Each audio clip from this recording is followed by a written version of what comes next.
بسم اللہ الرحمن الرحیم۔ ایک بیلول دجلہ کے کنارے مٹی کے ڈھیروں سے گھر بناتا اور توڑ دیتا، پھر بناتا اور پھر توڑ دیتا۔ وہ اسی شغل میں لگا ہوا تھا کہ اچانک بادشاہ کا وہاں سے گزر ہوا۔ بادشاہ نے پوچھا، بیلول یہ کیا کرتے ہو؟ بیلول نے جواب دیا، بادشاہ سلامت، میں جنت کے گھر بیچ رہا ہوں۔ بادشاہ مسکرائے، کہا کتنے کے؟ کہا 10 درہم کے۔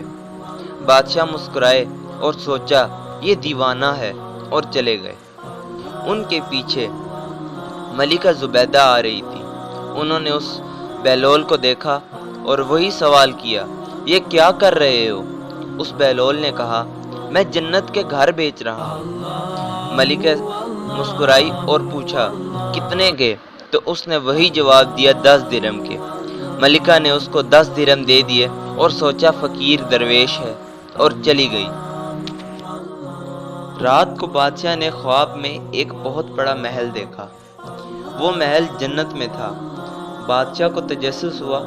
بادشاہ تھوڑا آگے گیا تو اس محل پر ملکہ زبیدہ لکھا ہوا تھا۔ بادشاہ خوش ہوا اور محل میں داخل ہونے لگا تو سپاہیوں نے روک لیا اور کہا، یہ محل ملکہ زبیدہ کا ہے۔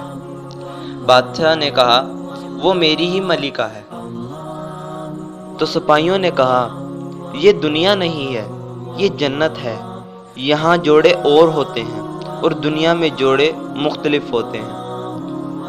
بادشاہ کی اچانک آنکھ کھل گئی تو اس نے ملکہ زبیدہ سے پوچھا کہ تم نے کل کون سی نیکی کی تھی؟ ملکہ نے کہا، میں نے تو کل کوئی خاص نیکی نہیں کی، وہی نمازیں، وہی تلاوت۔ تو یکدم ملکہ نے کہا، ہاں مجھے ایک بات یاد آئی، دجلہ کے کنارے پر ایک فقیر کھڑا تھا جو کہہ رہا تھا کہ میں جنت میں محل دے رہا ہوں، تو میں نے اسے 10 درہم دے کر اس کا دل خوش کر دیا تھا۔ بادشاہ نے ملکہ کو کہا، مبارک ہو، میں نے تمہارا محل جنت میں دیکھا ہے۔ بادشاہ صبح سویرے دجلہ کے کنارے پر نکل گیا اور اس بیلول کو ڈھونڈنے لگا۔ اچانک وہ بیلول ایک کنارے پر ملا تو بادشاہ کا دل خوش ہو گیا اور اس سے کہنے لگا کہ تم کیا کر رہے ہو؟ وہ بیلول آج بھی مٹی کا گھر بنا رہا تھا اور توڑ رہا تھا۔ اس کا وہی جواب تھا، میں جنت کے محل بیچ رہا ہوں۔ بادشاہ نے کہا کہ کتنے ہو؟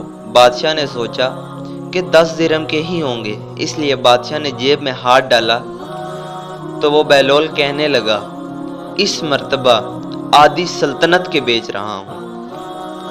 بادشاہ کو بہت حیرت ہوئی اور کہنے لگا، آج آدھی سلطنت کے کیوں بیچ رہے ہو؟